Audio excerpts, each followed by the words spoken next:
दोस्तों, legal and legal में एक बार फिर से आपका स्वागत है।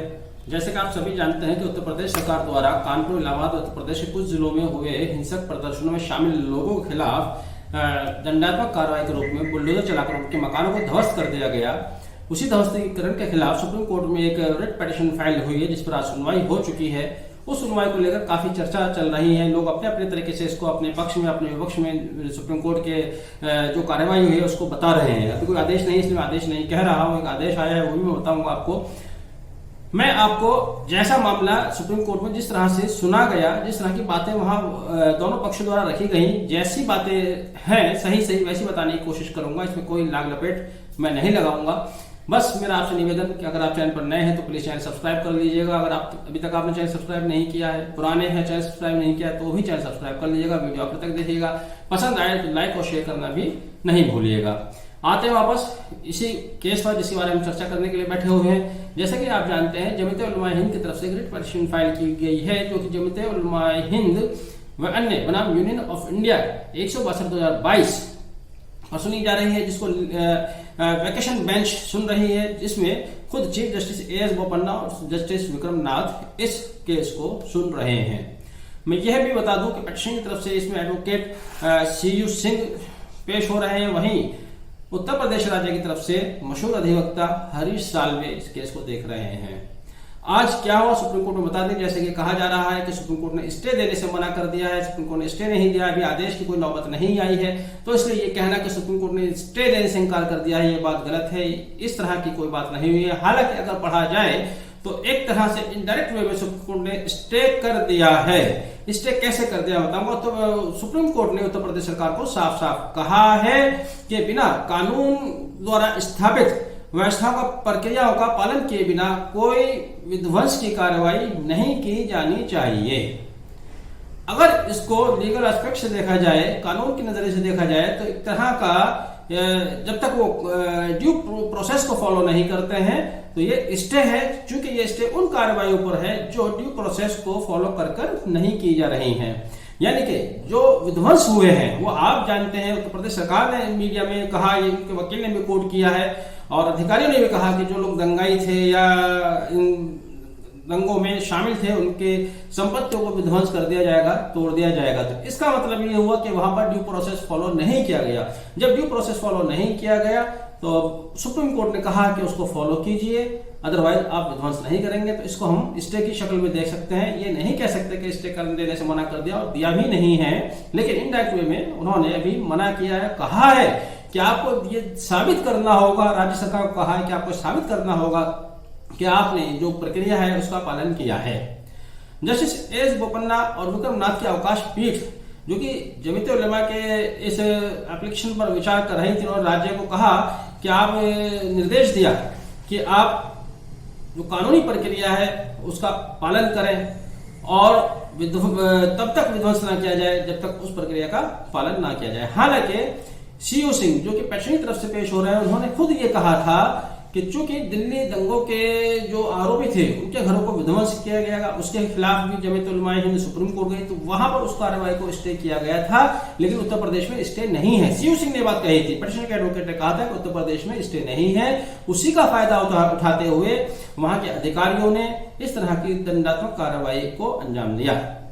सीयू सिंह ने यह भी कहा कि दो लोगों ने नेताओं का हवाला दिया कि उन्होंने कोई पैगंबर मोहम्मद साहब के खिलाफ अपमानजनक टिप्पणी की, उसके बाद ये हिंसक घटनाएं शुरू हुई, और इन हिंसक घटनाओं के बाद राज्य के अधिकारियों ने, आला अधिकारियों ने खुद मीडिया में कहा था कि जो लोग इसमें शामिल हैं हम उनके घरों को ध्वंस कर देंगे। सीयू सिंह ने कहा कि राज्य सरकार ने जो कानून में प्रावधान दिए गए हैं उसका पालन नहीं किया है। जस्टिस बोपन्ना ने टिप्पणी की कि बिना नोटिस के विध्वंस नहीं हो सकता, हम इसके प्रति सचेत हैं। इस बात को आप स्टे देना मानिए, स्टे ना देना माने, लेकिन एक तल्ख टिप्पणी थी जो जस्टिस बोपन्ना ने शुरू में ही की कि बिना नोटिस के विध्वंस नहीं हो सकता। सीयू सिंह ने बताया कि उत्तर प्रदेश नगर निगम नियोजन अधिनियम की धारा 27 के अनुसार कम से कम 15 दिन का समय जिस व्यक्ति की संपत्ति है, जो उसका केयरटेकर है, मैनेजर है, उसको 15 दिन का नोटिस दिया जाना चाहिए, 15 दिन का समय दिया जाना चाहिए। लेकिन यहाँ ऐसा कोई नोटिस नहीं दिया गया, जिस पर प्रदेश सरकार की तरफ से विरोध एक ये भी दर्ज किया गया कि जमीयत उलेमा हिंद इस पिटीशन को लेकर आई है, जिनके घरों को विध्वंस किया गया है वहां से कोई पिटीशन लेकर नहीं आया है। जमीयत उलेमा हिंद का कोई इसमें लोकस स्टैंडिंग नहीं है, उनका यहाँ आने का कोई कानूनी अधिकार नहीं है, जिस पर सॉलिसिटर जनरल तुषार मेहता ने स्पष्ट किया, क्योंकि यहाँ पर कानून के उल्लंघन का मामला है और जब कानून के उल्लंघन का मामला होता है तो कोई भी व्यक्ति सुप्रीम कोर्ट के समक्ष प्ली लेकर आ सकता है, इसमें आने पर कोई रोक नहीं है। न्यायमूर्ति बोपन्ना ने आगे कहा कि हमें इस तथ्य के प्रति सचेत रहना होगा कि जिन लोगों के घर गिराए गए हैं वे अदालत का दरवाजा खटखटाने में सक्षम नहीं हो सकते। जब प्रदेश सरकार की तरफ से कहा गया कि जिनके घर गिराए गए हैं वहां से कोई नहीं आया, तब जस्टिस बोपन्ना ने कहा कि वे जिनके घर गिराए गए हैं हो सकता है वो सक्षम ना हो।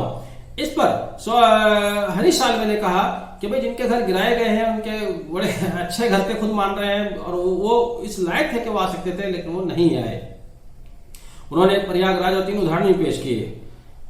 हरीश साल्वे ने जब देखा कि पूरी तरह से फंस रहे हैं, अपनी जान छुड़ाने के लिए सुप्रीम कोर्ट के समक्ष कहा कि ऐसा नहीं है, उनको पहले ही नोटिस जारी किए गए थे, 25 मई को विध्वंस का आदेश पारित किया गया था। मैं निजी तौर से, मेरे पास कोई एविडेंस नहीं है, मैं निजी तौर से बात कह सकता हूं कि हरीश साल्वे ने जो कि स्टेट की तरफ से पेश हो रहे थे, ये बिल्कुल सफेद झूठ बोला है सुप्रीम कोर्ट के समक्ष, क्योंकि झूठ बोलने की ये परंपरा सरकारों की हमेशा से सरकारों की पुरानी रही है। सुप्रीम कोर्ट के समक्ष इस तरह की झूठ बोलते आए हैं।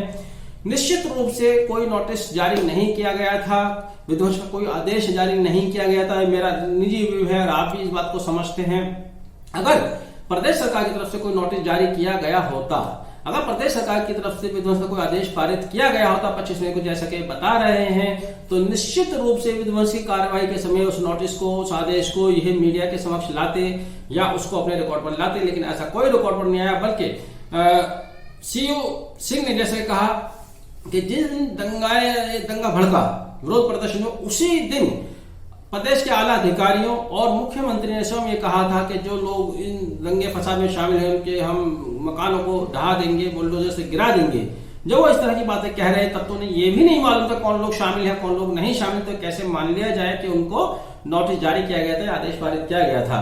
बहरहाल हरीश साल्वे की इस बात पर सुप्रीम कोर्ट ने उनको 3 दिन का समय दिया है, उससे कहा कि 3 दिन के अंदर वो साबित करें कि उन्होंने ड्यू कोर्स फॉलो किया है। न्यायमूर्ति बोपन्ना ने यह भी कहा, मौखिक रूप से कहा कि इस बीच हम सुरक्षा कैसे सुनिश्चित करें, हमारा कर्तव्य है, हमें इस बीच सुनिश्चित करना चाहिए।